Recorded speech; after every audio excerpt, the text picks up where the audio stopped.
Hello, I'm Kyla, and welcome to Hand Sewing Instructions Part 2. In the last video, I demonstrated a basting stitch and a whip stitch. Now, I'll move on to a cross stitch, also known as a catch stitch.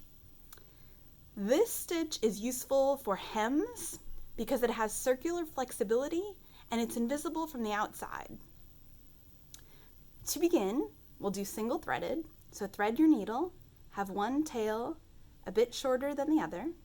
On the longer tail, tie a knot.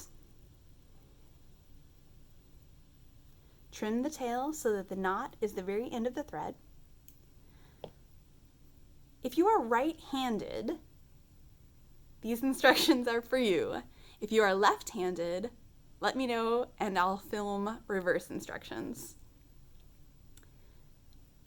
If you're right-handed, most stitches, it's comfortable to start on the right side of the fabric and advance to the left. For the cross stitch, you'll start on the left side of the fabric and advance to the right. Imagine that below this pencil line is the fold of the hem that you're stitching up, and above the line is the inside of the garment. Cross stitch is also used often in tailoring. To start, have your needle parallel to the line and the sharp end pointing to the left. Take a small stitch about 1/8 of an inch below the line and 1/8 of an inch to 1/16 of an inch of the fabric. Very small, tiny bite of the fabric. And then advance to your right about 1/2 an inch and grab just a couple threads of the fabric 1/8 of an inch above the line. So your needle is still parallel to the line and pointing to the left. Pull it so that it is taut, but not too tight, so you're not creating dimples in the fabric. Then advance a half an inch to the right. Grab about 1/8 of an inch of the fabric. Your needle points to the left. Pull so it's secure. And then above the line. And then that pattern just repeats. So you could see why it's called a cross stitch. It's making crosses, or you're catching the fabric. So you advance to the right, your needle parallel to the line.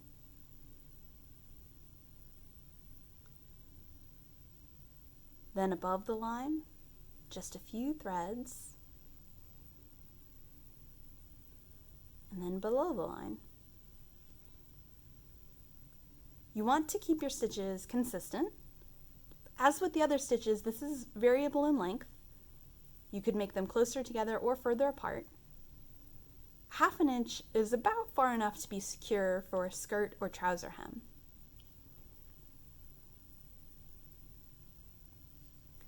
If you are using a thread color that matches your fabric, your stitches should be mostly invisible from the other side. Here it shows because it's purple on unbleached muslin.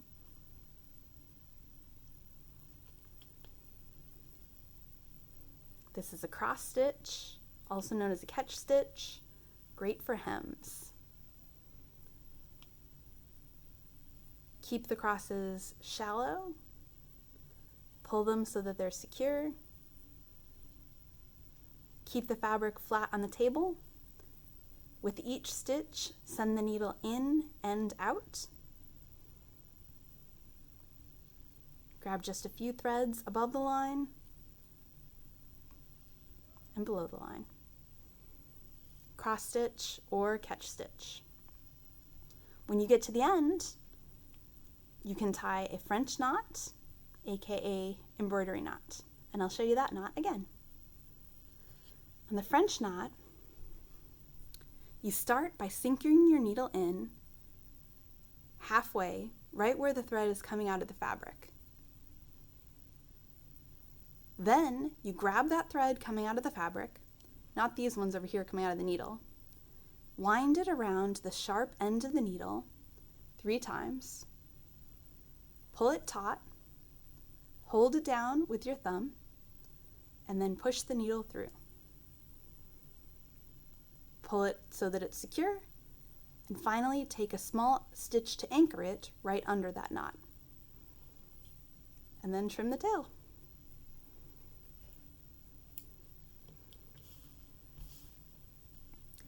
The next stitch I'll show you is the most secure of all the hand sewing stitches. It's a back stitch.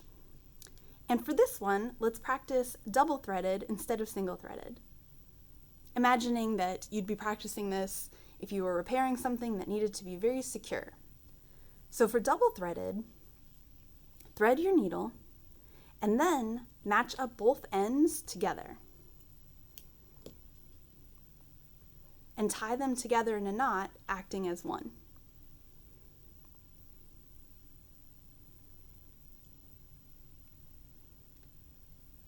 Trim the tails. A back stitch starts like a basting stitch, following the line, advance from right to left, maybe a half an inch, maybe a quarter inch, and then double back to where you started, go under and advance a half an inch or a quarter inch further. So go back to where the last stitch was, go underneath, come up, further along to the left where the stitch was.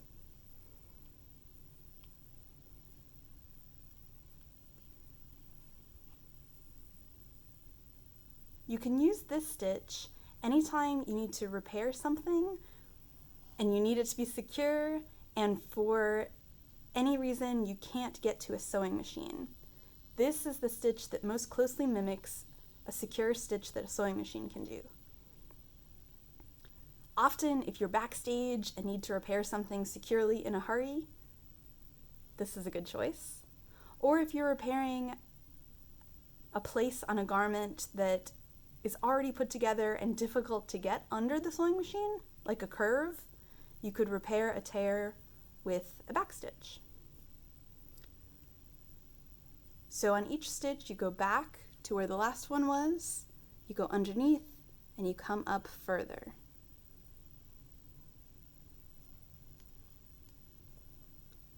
On one side, it will look like a really solid line of thread, and on the other side, if your stitches are close together, it'll also look solid. A variation of this stitch is a prick stitch, where you just go right behind where the thread was, then advance further.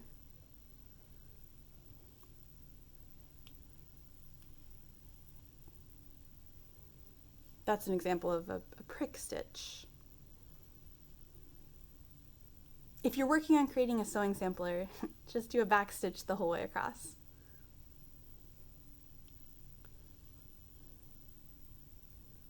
Before they invented sewing machines, this is likely how people stitched every seam on the garments they built.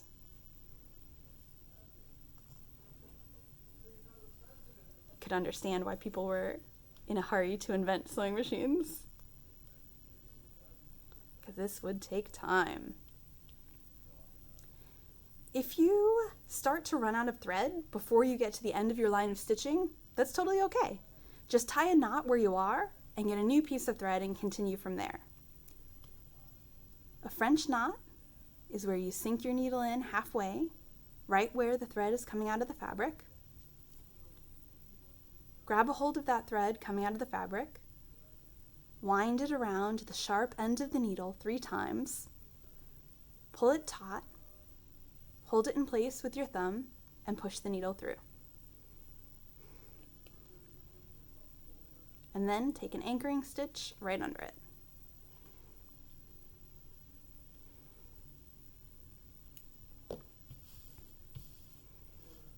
Basting stitch, whip stitch, cross stitch, back stitch.